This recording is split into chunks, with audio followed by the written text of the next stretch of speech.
नमस्कार मित्रांनो, तर आज आपण टोकन पद्धतीनं सोयाबीन लागवडीसाठी सुरुवात केलेली आहे। तर याच्यामध्ये आपण जे अंतर आहे हे आपलं आहे 4.5 फुटाचा बेड आणि याच्यावर आपण 3 लाईनी घेत आहोत। आणि 3 लाईनी घेताना आपण जे टोकन मशीन आहे याचे आपण 2-2 दातं काढलेले आहेत, म्हणजे एका मशीनला आपले 10 दात आहेत। तर एका ठिकाणी आपण बियाणे जे आहेत साधारण 3 ते 4 टाकत आहोत, कारण ही जमीन आपली हलकी स्वरूपाची आहे आणि एकरी बियाणे साधारण आपलं लागेल 22 ते 23 किलो या पद्धतीने लागेल। या हिशोबाने आपण याचं बियाणं जे आहे हे टाकत आहोत। तर बरेच शेतकरी साधारण 15 ते 16 किलो टाकतात, परंतु आपली जमीन हलकी आहे, या शेतामध्ये पीक जास्त वाढत नाही, याच्यामुळे आपण साधारण 22-23 किलो हा प्रयोग जे आहे आपण या अगोदरसुद्धा केला होता। तर त्यावर्षी साधारण आपल्याला 13 क्विंटलचा ॲव्हरेज आपल्याला आला होता। त्याच्यामुळे आपण यावर्षीसुद्धा हाच प्रयोग, जसं की आपल्या हलकी जमीन असल्यामुळे एकरी 22 ते 23 किलो बियाणे हे टाकत आहोत। आणि एका ठिकाणी रोपस जे आहेत हे आपले 3-4 आहेत उगवताना आपले 3-4 असे उगवतील, जास्तीत जास्त प्रमाण हे 3चं राहील, या हिशोबाने आपलं हे नियोजन आहे।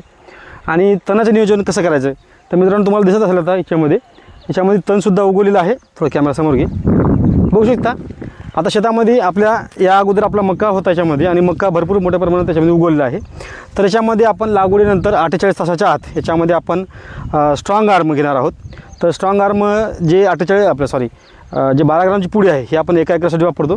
सोबत आपण पॅराकॉट साधारण 100 मिली याच्यामध्ये आपण वापर करणार आहे।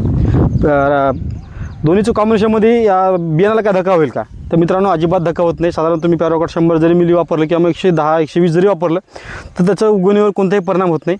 पॅराकॉट किंवा राऊंड अप या दोनपैकी कोणतेही तणनाशक तुम्ही जे उगवलेलं गवत आहे याला नष्ट करण्यासाठी तुम्ही वापरू शकता। याच्यामध्ये कोणताच असा साईड इफेक्ट जे आहे याच्यामध्ये होत नाही, कारण की आपण याच्यामध्ये प्रयोग केलेले आहेत, स्वतः घेतलेले आहेत आणि बरेच शेतकऱ्यांनी याचा अनुभवसुद्धा घेतला आहे की याचा रिझल्ट कसा मिळते। अशा पद्धतीने आपल्याला तणाचं जे नियोजन आहे, म्हणजे नियंत्रण जे आहे हे अशा पद्धतीने आपण करू शकता। तर याला आपण खत व्यवस्थापन जे आहे हे अगोदर आपण साधारण 17 तारखेला याला खत जे आहे हे आपण टोकन मशीनने दिलं होतं। त्यानंतर साधारण 24 पासून पाऊस चालू झाला आणि आज 27 तारीख आहे। आपण जमिनीला थोडं चांगल्या पद्धतीने वापसा आल्यानंतर याला आपण टोकन पद्धतीने लागवड जी आहे ही आपण याला करत आहोत। तर अशा पद्धतीने आपली टोकन जी आहे ही चालू आहे। 2 मशीनवर आपण 3 लेबर हे लावलेले आहेत। एका मशीनने साधारण 2 व्यक्तीमध्ये साधारण 1.5 एकरपर्यंत शेत जे आहे एका मशीनवर होते। 2 लेबर असेल तर एक लेबर असेल तर साधारण 1 एकर होते। तर अशा पद्धतीने आपण टोकन ही जे आहे ही करत आहोत। आता 2 मशीनने साधारण आपलं 3 एकरपर्यंत जे आहे लागवड, 2 मशीन 3 माणसं 3 एकरपर्यंत शेत जे आहे हे होते। कारण की एकाच मशीनवर एक जर माणूस लावला तर दिवसभरामध्ये माणूस संपूर्ण थकून जाते आणि सकाळी पुन्हा रात्री उठता येत नाही, कारण की एवढं याच्यामध्ये हापूस होते माणूस। कारण की जे आपले लेबर आहेत त्यांना अनुभव आलेला आहे, त्याच्यामुळे आपण कमीत कमी 2 मशीनवर 3 माणसं तरी लावतो, कारण की याच्यामध्ये लेबरची हापूस होत नाही। तर असं नियोजन याच्यामध्ये आपलं चालू आहे। पाहू शकता जबरदस्त या ठिकाणी टोकन जे आहे हे होत आहे।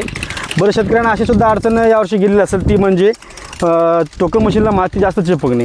तर मित्रांनो, जमिनीमध्ये अतिरिक्त जास्त जर ओलावा असेल तर अशा ठिकाणी माती जी आहे हे दातामध्ये चिपकत असते आणि बियाणं जे आहे व्यवस्थित पडत नाही। त्याच्यामुळे आपलं साधारण 1 इंच तरी वरचा भाग जे आहे हे कोरडा झालेला पाहिजे, म्हणजे वरची जी माती आहे हे थोडीशी पापडी झाली पाहिजे। हे बघू शकता अशी या पद्धतीने हे पापड्या निघली पाहिजे, म्हणजे हे जे आहे थोडासा कोरडापणा आला ज्याला म्हणतो आपण। 1 इंच जरी कोरडापणा आला आणि खाली जरी ओलं असेल तरी हे लागवडीसाठी योग्य आहे असं आपल्याला म्हणता येईल।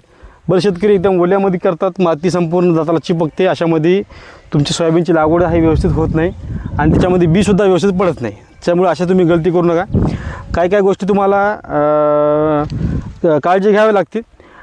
तर मित्रांनो, आता बरेच शेतकऱ्यांना 3.5 फुटाच्या बेडवर जर लागवड करायची असेल त्यांच्यासाठी आपण व्हील कोणती वापरायला पाहिजे। आता मी जे वापरली ही आपली व्हील आहे 5 नंबरची। तर 5 नंबरच्या व्हीलने जी बियाणं आहे 3-4 पडत आहे।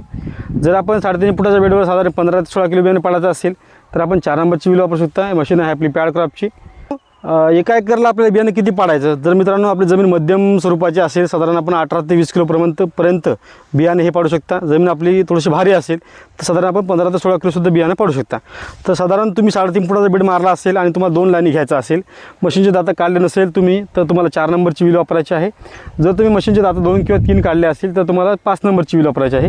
हे आपण सांगत आहोत पॅडक्रॉपची मशीनबद्दल, कारण की बरेच जणांकडे पॅडक्रॉपची मशीन उपलब्ध आहे। जर तुम्हाला आपल्याकडे वेगळ्या कंपनीचे मशीन असतील तर आपण सुरुवातीला डेमो घ्यायचा आहे, जे आपण घरी डेमो घेतो थोडंसं कडक रानावर ज्या ठिकाणी 3-4 बियाणे पडतील अशी बियाणे तुम्ही वापरा. ज्या शेतकऱ्यांची दातं टोकन मशीन दातं कमी केले, म्हणजे साधारण तुम्ही 7 इंच 8 इंच जर अंतर वाढवलं असेल तर तुम्हाला एका ठिकाणी 3 ते 4 बियाणे जे आहे एका ठिकाणी टाकायचं आहे. जर तुम्ही टोकन मशीन दातं काढले नाही समजून घ्या, तेव्हा तर आपल्या साधारण 2-3 दाणे जे आहे एका ठिकाणी टाकायचं आहे. म्हणजे आपलं एकरी बियाणे जे आहे साधारण 15 ते 16 किलो पडेल. आपली जमीन कशी आहे याच्यानंतर आपल्याला बियाण्याची संख्या जी आहे हे वाढवायची किंवा मग कमी करायची आपल्याला त्या ठिकाणी आपण ठरवू शकतो.